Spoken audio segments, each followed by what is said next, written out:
بسم اللہ الرحمن الرحیم۔ دیکھتی آنکھوں سنتے کانوں، آپ سب دوستوں کو محمد حمزہ کا محبت و برا سلام۔ دوستوں، تاریخ میں جب بھی غداری کی بات آتی ہے تو دو نام میر جعفر اور میر صادق ضرور ذہن میں آتے ہیں۔ آج ہم انہی دو غداروں کے بارے میں بات کریں گے کہ وہ کون تھے، انہوں نے کس سے اور کیا غداری کی تھی اور ان کی غداری کا کیا انجام ہوا تھا۔ پہلے بات کرتے ہیں میر جعفر کے بارے میں۔ میر جعفر کا پورا نام سید میر جعفر علی خان بہادر تھا، جس نے مغلیہ سلطنت کے دور میں 1757 میں بنگال کے نواب مرزا محمد سراج الدولہ سے غداری کی تھی۔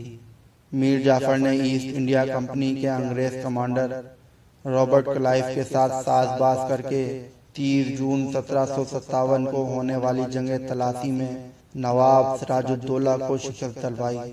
اس کی وجہ یہ تھی کہ نواب سراج الدولہ میر جعفر پر بہت اعتماد کرتا تھا، اسی لیے اس نے میر جعفر کو فوج کا سپہ سالار بنایا۔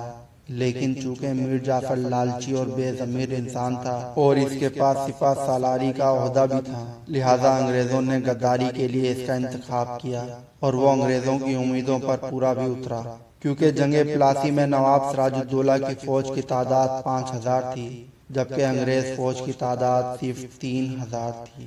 اس لیے بغیر کسی اندرونی غداری کے یہ جنگ جیتنا انگریزوں کے لیے ناممکن تھا۔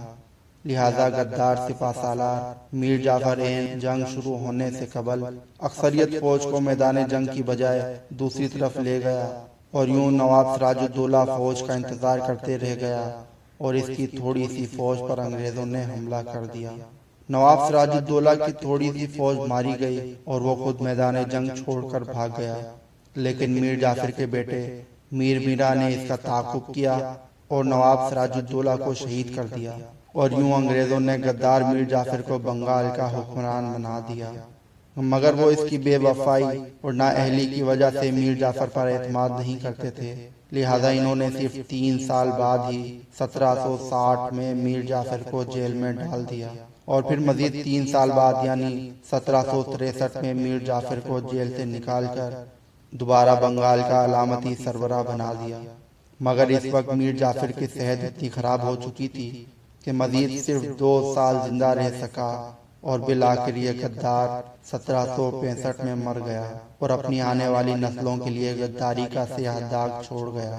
اور اب بات کرتے ہیں دوسرے غدار میر صادق کے بارے میں۔ میر صادق نے میر جعفر کی غداری سے کوئی سبق نہ سیکھا اور میر جعفر کے مرنے کے صرف 33 سال بعد 1798 میں شیر مسور ٹیپو سلطان سے غداری کا مرتکب ہوا۔ انگریز کیونکہ پہلے ہی میر جعفر کی غداری کی وجہ سے سراج الدولہ کو شکست دے چکے تھے، اس لیے وہ اب بھی ٹیپو سلطان سے لڑنے کے لیے غدار کی تلاش میں تھے۔ لہذا اس بار انہوں نے ٹیپو سلطان کے وزیر میر صادق کا انتخاب کیا۔ میر صادق نے بھی میر جعفر کی طرح انگریزوں سے ساز باز کی اور ان کو سرنگنا پٹنہ کے قلعے کی خفیہ معلومات دی، اور اس کے علاوہ میر صادق نے انگریزوں کو جنگ کے لیے مناسب وقت بھی بتایا۔